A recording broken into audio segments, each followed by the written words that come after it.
Welcome to our channel. నేను నవీన్. జగన్మోహన్ రెడ్డి గారు అధికారంలో ఉన్నప్పుడు ఒక్కొక్కరికి కూడా పప్పు బెల్లాల్లో పంచిపెట్టారనేది ఒక వార్త.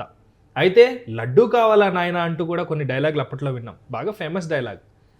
మరో లడ్డు కావాలా అని అడిగేలోపు అప్పటికే తిన్న ఒక లడ్డు సంగతి ఏంటి జగన్ అని క్వశ్చన్ చేసే రోజులు కూడా మనం రీసెంట్గా చూసాం. ప్రస్తుతం అదే టాపిక్ గురించి, ఆ లడ్డు కథ ఏంది, లడ్డు క్లారిటీ వచ్చిందా, మళ్ళీ లడ్డూల్లా జనాలకి లేకపోతే నాయకులకి పంచే విధంగా మళ్ళీ ప్రయత్నిస్తున్నారు అనేది టాపిక్ గురించి మనతో మాట్లాడడానికి పొలిటికల్ అనలిస్ట్ శ్రీలీల గారు ఉన్నారు. మేడంతో మాట్లాడదాం. నమస్తే అండి. నమస్తే అండి. సో జగన్ గారు లడ్డూలు పంచడానికి వస్తున్నారట. అయితే ప్రేక్షకులు మాత్రం వాళ్ళ దగ్గర ఉన్న క్వశ్చన్స్కి సమాధానం చెప్పు, నీ లడ్డు తర్వాత చెప్తాం మ్యాటర్ అని చెప్తూ ఉన్నారు. సో ఏంటండి లడ్డు ఏంటి, గోల ఏంటి, మళ్ళీ మొదటికి వచ్చిందా? మహాపాపం నిజం. ఇదే హోర్డింగులు ఇప్పుడు రాష్ట్ర వ్యాప్తంగా కూడా ఒక సంచలనం సృష్టిస్తున్నాయి. ఆ హోర్డింగులు చూసినట్లయితే పిడుగురాళ్ళ కానివ్వండి, పడమట కానివ్వండి, అన్ని చోట్ల కూడా చాలా చోట్ల మహాపాపం 69.19 లక్షల కేజీల నెయ్యిని ఏ విధంగా వీళ్ళు చేశారు. అక్షరాల 251 కోట్ల రూపాయలు ఓన్లీ ఈ కల్తీ నెయ్యి విషయంలో వీళ్ళు దండుకున్నారు.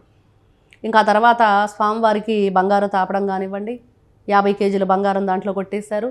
షాల్స్ విషయంలో కానివ్వండి, ఆ తర్వాత స్వామివారి అన్నప్రసాదం కానివ్వండి, తల నీలాల విషయం కానివ్వండి, స్వామివారి టికెట్లు కానివ్వండి, పరకామణి కానివ్వండి, ఇంక ఇవన్నీ కాక ఓన్లీ ఒక్క నెయ్యి విషయంలోనే ఇలా జరిగిందంటే పాలు లేవు, పాల ఉత్పత్తి లేదు, లేకపోతే అసలు వెన్న లేదు, నెయ్యి లేదు. కానీ నెయ్యి అనేది ఎట్లా తయారైంది? కొడుకు లేడు ఏదో అంటారు కదా, పాలు లేదు, సూర్యుడు లేదు, కొడుకు పేరు సోమలింగం అని. ఇక్కడ భార్య లేకుండా అసలు బిడ్డే లేడు, బిడ్డ లేకుండా పేరు ఎట్లా వచ్చింది? జగన్మోహన్ రెడ్డి గారు ప్రతిసారి చెప్తారు, ఎవరో పుట్టిన బిడ్డకి నీ పేరు పెట్టుకున్నావు ఏంటంటే అని జగన్మోహన్ రెడ్డి గారు డైలాగు. చేసేవన్నీ కూడా చెప్పేవన్నీ కూడా శ్రీరంగ నీతులు, చేసేవన్నీ ఇంకేవో పనులని కూడా ఆయన డైలాగులే. మరి ఈరోజు ఇవన్నీ వాళ్ళకి వర్తిస్తాయి కదా.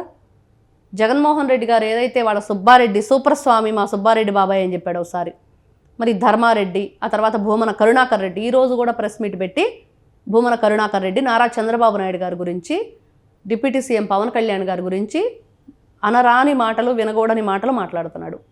నిజంగా మీకు ఈ మాటలు మాట్లాడే హక్కు, అర్హత ఉందా? హిందువుల గురించి, హిందువుల సాంప్రదాయాల గురించి, వాళ్ళ మనోభావాల గురించి అన్యమతస్తులు నియమించిన నువ్వా మాట్లాడేది?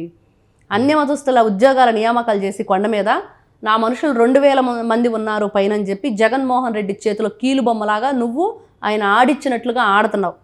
ఈ రోజున నెయ్యి కల్తీ అవడానికి కారణం ఎవరు? ఇంతమంది హిందువుల మనోభావాలు దెబ్బ తినడానికి కారణం ఎవరు? ఇప్పటికి కూడా ఇంకా మేమేమీ ఎరగం అన్నట్లుగా ఇట్లాంటి శ్రీరంగ నీతులు చెప్పడానికి కారణం ఎవరు? అంటే ఈ రోజున హిందువుల మీద కూడా ఈ రోజున కోపం వస్తుందంటే, ఎందుకంటే అన్నిట్లో జై శ్రీరామ్ అంటూ, జై బజరంగ బలి అంటూ మాట్లాడే వీళ్ళందరూ ఎందుకు ఈ రోజున మాట్లాడలేకపోతున్నారు?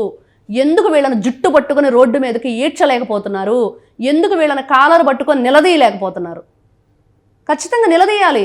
ఈ రోజున సుప్రీంకోర్టే నీకు నివేదిక వెల్లడయ్యి సిబిఐ పూర్తి వివరాలతోటి ఇదిగో దీంట్లో ఈ విధంగా చోరీ జరిగింది, దోపిడీ జరిగింది, ఈ విధంగా లడ్డు కల్తీ చేశారు నెయ్యిని, నీకు లడ్డు తయారు చేసే పోటు కార్మికులే స్వయంగా భయంకరమైన స్మెల్ వస్తుంది, అదేంటో చూడండి అంటే నువ్వు ఆర్గానిక్ నెయ్యి అంటావా? సుబ్బారెడ్డి స్వయంగా చేతి మీద వేసుకొని స్మెల్ చూస్తూ చాలా మంచిగా ఉంది నెయ్యి అని చెప్పి మైసూర్ ల్యాబ్లో ఇది కల్తీ జరిగింది, దీన్ని వాడవద్దని చెప్పిన తర్వాత కూడా మీరు వాడేసి ఈ రోజున ఏం ఎరగనట్లు మళ్ళీ నారా చంద్రబాబు నాయుడు గారి గురించి, ఎవరైతే పవన్ కళ్యాణ్ గారి గురించి మాట్లాడుతుంటే వినటానికి ఎవరున్నారు? ఎవరు వింటారు? ఈ రోజున అందరికీ తెలిసిపోయింది ఎవరు ఏంటి అనేది. ఎన్ని రకాలుగా కుట్రలు చేస్తున్నారు తిరుమల తిరుపతి దేవస్థానం. కల్తీ ఒక్క లడ్డూలోనే జరిగిందండి? పార్టీలో కూడా కల్తీ అనేది ఉందా? పార్టీనే కల్తీ. ఆ పార్టీనే కల్తీ కదండి, ఒక చావు నుండి పుట్టిన పార్టీ. అంటే చావుల కోసం చలి తెలియదు అన్నట్టు కల్తీ కాబట్టి కల్తీ జరిగిందని కనిపెట్టలేకపోయారు. తెలీదు.